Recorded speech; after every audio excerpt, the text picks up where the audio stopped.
All right. Hi, everyone. So excited together. I have with me dear friends Rob and Kelly. Say hi. Hi. Hi. So I've known Rob and Kelly for some years now, especially when I was flying over to the UK to look at investments and also to speak to other people who wanted to learn about investing. So yeah, Rob and Kel, maybe tell the, people in Singapore and Asia who are keen to invest in property, a little bit more about yourselves, what you do. Okay, well, I'll start. I've been working on and in properties for about 20 years now. Wow. So been doing a lot of renovations, working with trades. I know the trades myself, electrical and plumbing. Bit more hands off on that now, more on the project management side of things, but excuse me, sorry. But it's very handy to have that deep knowledge of properties in order to then be doing what we're doing now and investing in them. And when you say trades, you mean the refurbishment of the properties when you're looking specifically to the electrics and the plumbing side of things, isn't it? That's it, yeah. That's great. Yeah, And I mean, how do you think that has helped you as an investor, when you look at properties now? it takes a lot of the guesswork out, Daniel, because you can get there, and yes, we do always for security get a survey done on a property, but I'll probably know 90% of what they're going to bring up on it during my walks around that property before we put an offer in.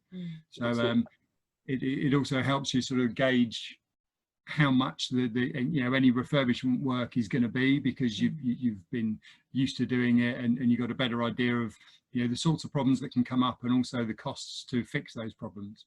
Absolutely. Yeah, that's great. And yeah, Cal, let's hear from you as well. Tell us a bit about yourself. Yeah, so I suppose I bought my first rental property about 20 years ago, and yeah, it was a long time ago, and I realized back then that it was really nice having a little income coming off that property. And then I had a little flurry, and then I met Rob, and we've been together about 15 years. And we kind of got together doing a refurb, and we started, and we realized we really enjoyed refurbing properties together. We did. And at that time, Rob was doing all the refurb, and it was quite hard work. I was doing all the work. Yeah. And we were living there, so it was living quite there, having babies there, bringing up young children. Wow. Yeah. So we sort of went through it back then. And then I think we decided, so we were what we call accidental landlords. So we had a couple of properties back then. And then we decided about, how many years ago have we been doing it professionally?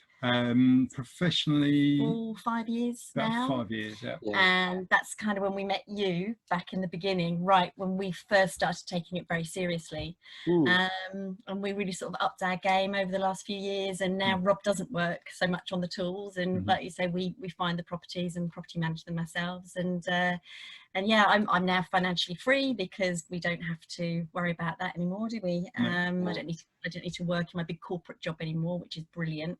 I can look after the kids, and we're just expanding and getting bigger and bigger. So yeah, absolutely. Great. Thank you for giving us a sense of your journey as well. And that growth over the years. And for those of you who are listening to this, Rob and Kelly are really humble people. I mean, they're professional investors now. And in fact, we just came off a call. We spoke for almost an hour, exploring some opportunities together.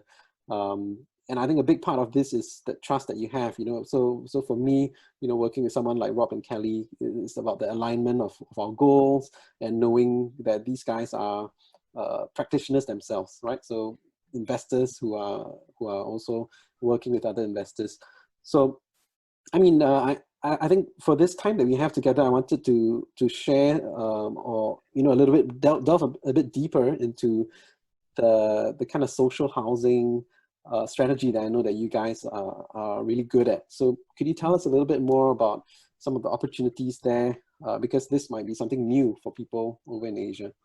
Yeah, well, when we put our company together, our strapline, which you picked on up earlier, is investing in people and property. And I think from the very beginning, we wanted to invest in people as well. And that's not just about our tenants, that's about who we work with. And it's about, like you touched on, about finding the right people to work with, people that you align your values with and you align your work ethic with. And I think that's what you can really find, isn't it? It is. Yeah. And it is about the tenants as well, because obviously one of the things we do pride ourselves on is giving people good quality, safe homes, and it makes it even more sweeter when it's going to people that really do need a home, rather than just out on the open market as to someone who can afford it. And so that's why we got into social housing. And so social housing is very much for us providing quality homes that people really need it. And that's like the heart centre bit. So for us, it's not about, yes, we're here, we need to make a profit, we need to make some money, but we also want to feel good about what we do. Yeah, it's a win-win situation, isn't it? Yes. Yeah. And it's a good feeling. So a couple of the projects that we have done, the first one we did was for vulnerable women who've come out of relationships with children and they need like a safe house. Yeah. So we worked with our local council and they took the property. So we asked them exactly what they wanted and we went and bought the property with them in mind. We refurbed it with them in mind, built really good relations, and now we know that house is secure for 3 years with people who really need that home. Yeah. So Let me just break it down a little bit, because Kelly has just given us quite a few gems of, for those of you who are just listening to this. I mean, the first thing I'm picking up is they've secured a contract for 3 years. So essentially that's 3 years of guaranteed rent, isn't it? Right. Yeah, no voids. No voids. Yeah. Yeah, because a lot of concern that people have investing overseas is how do you deal with voids, and stuff like that. So this is a great strategy for those of you who want more surety, in terms of your income. A few other things is, I think it's very specific areas that you're looking at, right? It doesn't work in any area. You don't just go to the UK and buy any property and hope to do something like that. So it's very specific. At the same time, it's working with. You mentioned forming great relationships. So it's almost like an insider game, isn't it? For those who know who know this. It is about building with specific councils. So there's so many different councils throughout the UK. It's finding the right council that works for the strategy you're working with. Absolutely. And I think that's where, people think property is about bricks, right? But I think as you guys shared, it's really about people and the relationships, just as on this call. And I think for me, I'm also really passionate about restoring houses which might be in, derelict condition into homes for people to live in. So I think that's where there's a huge alignment. And at the same time, doing good and being able to make a profit every month, right, from the passive income that comes in. Yeah. Yes. Right. Yeah. The thing we're looking at doing now is homelessness is a problem in the UK. Bizarrely, there's also lots of empty homes in the UK, derelict homes like you touched on. And we also do have a link on that we're hoping to be able to pick up some of those empty homes by getting direct to the owner of them, who's obviously lost interest or something, and then with a view to bring them back into use, and then homing those poor unfortunate people that don't actually currently have a home. That's a win-win in my book. Absolutely. Maybe let's break this down for the listeners a little bit, because it's almost turning into a masterclass with you guys. And some people might not put two and two together. Like, how does it work where the homeless people and they get guaranteed rent, but how do these homeless people afford the rent? Could you talk us through that? Sure, that makes sense. Well, if someone is in need of a home, then the local council of the area they live in has a duty of care to support them. So our rents generally come from the council. The council will pay us on a monthly basis a fixed rate at a sort of an agreed price every month, whether someone's in that property or not. And quite often, even though we've got these houses on a sort of a contract for 3 years, it may well be that they'll have lots of different people in, you know, at different times on there. Some may be only in for a few weeks, some may be in for several months. But that doesn't affect but us. that doesn't affect us because, you know, it's the local council that's paying for the property so that they can do that duty of care to the people that need the home. I see. So essentially your tenant is the government, is the council, isn't it? Yeah. It's happy days when your tenant is the government, isn't it? Yes. They're much less likely to fail, to not pay you or go bust. Yeah. Yeah, absolutely. Great. So touch wood, you do hear people sort of a bit uncomfortable with the council. We've not had problems with the council at all, and I think it is about building those relations and get a good working relation with them. Yeah, absolutely. And that is the key. That's the key. And I mean, we were just chatting in the previous hour on our strategy call as well, where we were exploring opportunities, you know, beyond this. You know, we always look at multiple exits. So even beyond renting to the council, you know, could we rent it out to the open market? What kind of rents we would get? Would it still work? You know, and that's how we stress test the deal. And I mean, I don't want to go too much into detail over this course, but suffice to say, you know, Rob and Kelly, thank you so much for your time. But if, you know, some of the investors that work very closely one-on-one with me, where I actually help them build portfolios as part of a consultancy, if some of them want to, you know, jump on a call, have some one-on-one time with you, of course, these are trusted networks of mine, you know, people who are serious, they want to take action. Do you think that's something that we could do moving ahead?